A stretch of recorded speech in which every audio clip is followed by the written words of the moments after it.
Всем привет! Сегодня будут новые самоделки, которые вас точно удивят. Поехали! Несложный трубогиб можно сделать на базе тисков. Причем основной механизм легко вставляется и снимается, никак не повреждая сами тиски, которыми можно продолжать пользоваться по прямому назначению.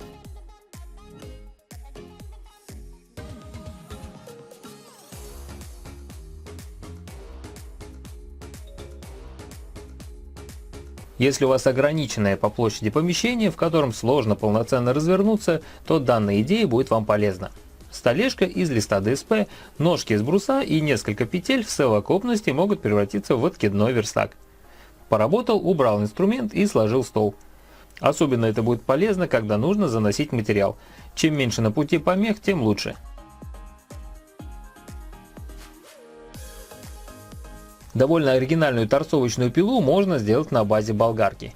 И даже с механизмом протяжки. Она несложная, кстати. А все остальное будет изготовлено из ДСП. А такого добра от старых шкафов, думаю, у многих, если не дома и не на балконе, то в гараже точно найдется. Лично я их никогда не выбрасывал. Старые советские листы ДСП очень плотные и прочные. Их можно много где использовать. Кстати, если на такой пиле торцевать дерево, то болгарку лучше использовать с регулировкой оборотов, потому что большинство дисков по дереву просто не рассчитаны на большие обороты. А найти такую болгарку можно на e-каталоге, как делаю это лично я. Вбиваю в поиск болгарка, выбираю бренд, которому доверяю, мощность, которая нужна, максимальный размер диска, конечно же, ну и остальные характеристики, которые мне интересны. Если я еще не работал с этой моделью, далее смотрю отзывы. А напоследок, конечно, фильтрую цены и узнаю, в каком магазине эта болгарка стоит дешевле всего. В общем, не давайте себя обмануть и не переплачивайте. Ссылку, кому интересно, оставлю в описании. Далее самоделка для сварщиков. Если нужно сварить детали ровно под 90 градусов, то такая угловая струбцина будет как нельзя кстати.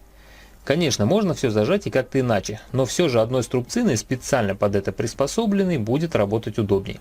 В этом случае ничто никуда точно не убежит и не поведет.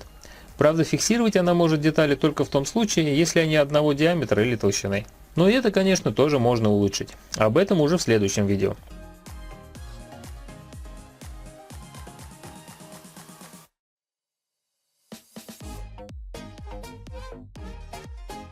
А вот отличный стол для мастерской или гаража с выдвижными ящиками, в который уместится много всякой мелочевки. Хотя почему только мелочевки? Кое-какой электроинструмент тоже легко поместится, не говоря уже о ручном. Представляет стол из себя каркас из профильной трубы с ящиками из фанеры, которые двигаются на направляющих полного выдвижения, что очень удобно, если нужно заглянуть вглубь этого ящика. Столешница, кстати, тоже из фанеры, но тут можно и переиграть в зависимости от ваших нужд.